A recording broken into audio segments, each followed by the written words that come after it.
नमस्कार दोस्तों, मैं आशा करता हूँ कि आप लोग सब अच्छे हो। थीम 6 की ये लास्ट वीडियो है और इस वीडियो में अब हम फाइनल एनालिसिस एक करेंगे जो पूरे रीजनल हमने डिबेट किया अभी तक लिंग्विस्टिक रीऑर्गेनाइजेशन लैंग्वेज के बारे में। तो दोस्तों, अगर अब हम लोगों ने जितने भी केसेस देखे एक तरीके से लिंग्विस्टिक रीऑर्गेनाइजेशन को लेके हों या एक्सेप्शनल सिनेरियोज़ हों, जैसे कि हमने सिक्किम और गोवा की बात करी, इसके बाद अब हमें देखने को क्या मिलता है। हमें एक चीज़ तो तय है दोस्तों कि the way the government of India has carried out the creation of linguistic provinces, the way the government of India has carried out reorganisation of states, one thing is very clear that national integration has been fostered. जिस भी तरीके से दोस्तों states का reorganisation हुआ भारत में, या linguistic states जो क्रिएट हुए, या स्पेशल कैटेगरीज जैसे हमने सिक्किम और गोवा की चर्चा करी, इन सारे सिनेरियोज़ को जितना भी हमने थीम 6 में स्टडी किया, हमारी अंडरस्टैंडिंग हमें ये बहुत महत्वपूर्ण तरीके से बताती है कि कहीं ना कहीं जो सिनेरियो था वो ये है कि किसी भी केस में नेशनल इंटीग्रेशन वीक नहीं हुई।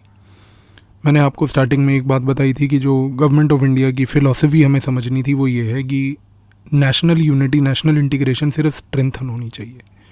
कहीं ना कहीं हमने वो होते हुए देखी, और इसकी वजह से ये कहना गलत नहीं होगा कि जो फेडरल स्ट्रक्चर है इंडिया का वो और मजबूत हुआ। क्योंकि दोस्तों, आज तक हमारा जितना भी अभी तक एक्सपीरियंस है रीऑर्गेनाइजेशन ऑफ स्टेट्स को लेके, पॉलिटिकल पर्सपेक्टिव से अगर मैं बात करूं, तो वो रीऑर्गेनाइजेशन ऑफ स्टेट्स का एक्सपीरियंस हमें यही बताता है कि कहीं ना कहीं हम लोगों ने ऐसे स्टेट्स क्रिएट किए हैं जिससे कि फेडरल स्ट्रक्चर और स्ट्रेंथन हुआ है। कोई भी जगह पे हमने इकोनॉमिकली अनवाइबल स्टेट क्रिएट नहीं किया। स्टेट्स की कई पॉलिसीज़ ज़रूर होंगी जिसकी वजह से स्टेट्स की फ़िस्कल हेल्थ ख़राब हो सकती है, पर वो फ़िस्कल हेल्थ पॉलिसी की वजह से ख़राब हुई है। वो फ़िस्कल हेल्थ कभी भी स्टेट के क्रिएशन की वजह से ख़राब नहीं हुई। There is a difference in the two statements that I am making. तो उत्तेजित मत हो जाया करो कुछ भी सुन के और अपने ओपिनियन जो बिल्कुल मैटर नहीं करते वो देना शुरू कर देते हैं जैसे कई लोग। ध्यान से चीज़ों को समझो। मैं ये बोल रहा हूँ कि जो स्टेट्स हमने क्रिएट किए, उन स्टेट्स के क्रिएशन में जो इकोनॉमिक वाइबिलिटी का पॉइंट था, जो एस.के. धर कमीशन से लेके जेवीपी कमेटी से लेके स्टेट रीऑर्गेनाइजेशन कमीशन ने भी बोला, वो पॉइंट वायलेट कहीं होता हुआ नहीं दिखा।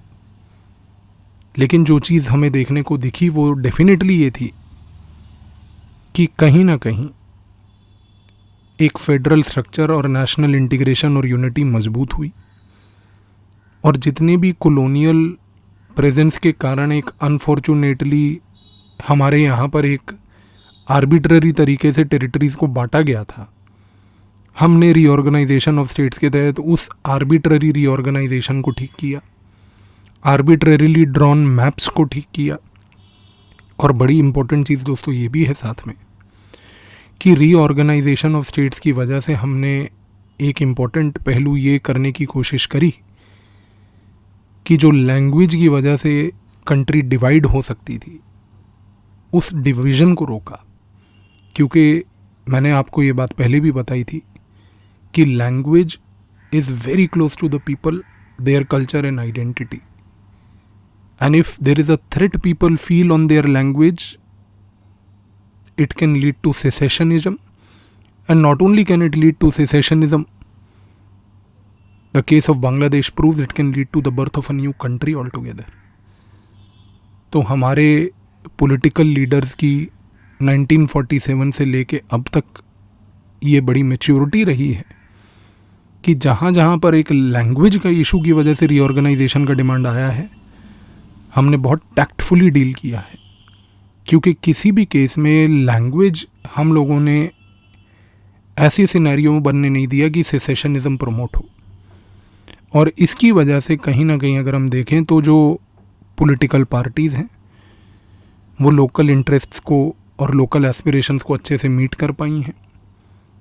क्योंकि कई रीजनल पॉलिटिकल पार्टीज़ का जो इमर्जेंस हुआ, इन रीजनल पॉलिटिकल पार्टीज़ के ग्रास रूट लेवल पे स्ट्रेंथ बने, इससे कहीं ना कहीं पूरे पॉलिटिकल फेडरल स्ट्रक्चर की स्ट्रेंथनिंग हुई एक पॉलिटिकल आइडिया ऑफ इंडिया की स्ट्रेंथनिंग हुई।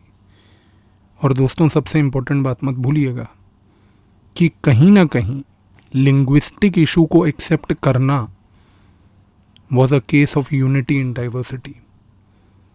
और जो ये लिंग्विस्टिक इशू को हमने एक्सेप्ट किया, जिसकी वजह से एक यूनिटी इन डाइवर्सिटी आई, this has strengthened our cultural tradition of giving space to every group and accommodating diversity. तो ये चीज़ हमने बहुत महत्वपूर्ण तरीके से करी।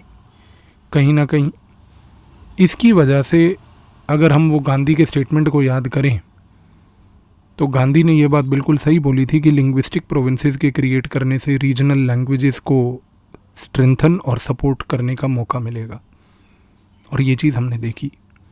और इसी वजह से जो आज की डेट में रीजनल लैंग्वेजेस एक तरीके से राइज हो रही हैं, रीजनल लैंग्वेजेस जो एक तरीके से नेशनल यूनिटी को बनाने में और मजबूत करने में कंट्रीब्यूट कर रही हैं, वो कहीं ना कहीं हमें देखने को मिली।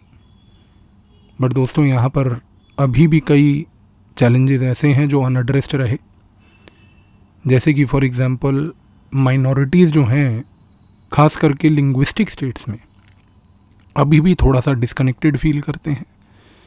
ये पॉइंट मैंने आपको पहले भी बात बताई थी कि जब स्टेट रीऑर्गेनाइजेशन कमीशन ने बोला था कि आप लिंग्विस्टिक प्रिंसिपल को अप्रूव कर लीजिए, बट लिंग्विस्टिक प्रिंसिपल को अप्रूव करने के बावजूद उसने एक पॉइंट ये बोला था कि जो उस लिंग्विस्टिक प्रोविंस में जो माइनॉरिटीज़ होंगी उनके लिए एडिक्वेट सेफगार्ड्स होने चाहिए। दोस्तों, सेफगार्ड्स ज़रूर थे। कॉन्स्टिट्यूशनली अगर हम बात करें तो article 30 which allowed the minorities to establish and administer their own educational institutes, इससे बड़ा सेफगार्ड और क्या मिल सकता है कि आपको कॉन्स्टिट्यूशनल सेफगार्ड था। पर दोस्तों, कॉन्स्टिट्यूशनल सेफगार्ड होना एक जगह है, लेकिन एक feeling of being associated and connected to the state दूसरी जगह है।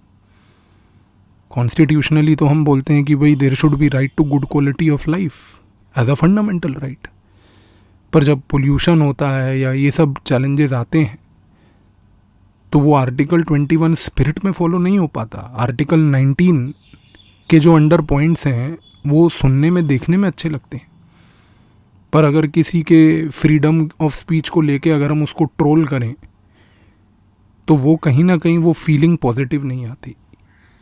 तो यहाँ पर सेफगार्ड्स ज़रूर दिए, बट उन सेफगार्ड्स के बावजूद भी जो वो डिसकंटेंट की फीलिंग है, डिसकनेक्शन की फीलिंग है, वो गई नहीं अभी तक। कॉन्स्टिट्यूशन में ये तक बोला गया कि there will be a commissioner for linguistic minorities. Statutory provisions के तहत भी ये बात बोली गई कि लिंग्विस्टिक माइनॉरिटीज़ के लिए एक प्रोविज़न बनाया जाएगा, कमिश्नर होंगे जो रिव्यू करेंगे, इन्वेस्टिगेट करेंगे। बट उसके बावजूद भी अगर आप देखें तो फॉर दैट मैटर कहीं ना कहीं अगर हम लोग एक माइनॉरिटी कम्युनिटी ऑफ इंडिया जो मुस्लिम कम्युनिटी है उसकी बात करें तो कहीं ना कहीं उर्दू जो है, जो उनकी लैंग्वेज है, वो अभी तक एक ऑफिशियल लैंग्वेज नहीं है। कई पॉलिटिकल पार्टीज़ दोस्तों मुस्लिम्स को लेके ऐसा बोला जाता है कि वो बहुत अपीजमेंट करती थी, लेकिन अगर वो अपीजमेंट करती भी थी तो आज की डेट में उनका अपीजमेंट जो है वो जेन्युइनली प्रूफ भी इस बात से होता है कि वो सिर्फ मुस्लिम्स को अपना वोट बैंक देखती थी। क्योंकि अगर वो पॉलिटिकल पार्टीज़ मुस्लिम्स और मुस्लिम्स के इंटरेस्ट्स के लिए जेन्युइनली कंसर्न्ड होती तो वो सबसे पहला काम ये करती कि उर्दू लैंग्वेज को 8th शेड्यूल में लाती, जो कि अभी तक नहीं है।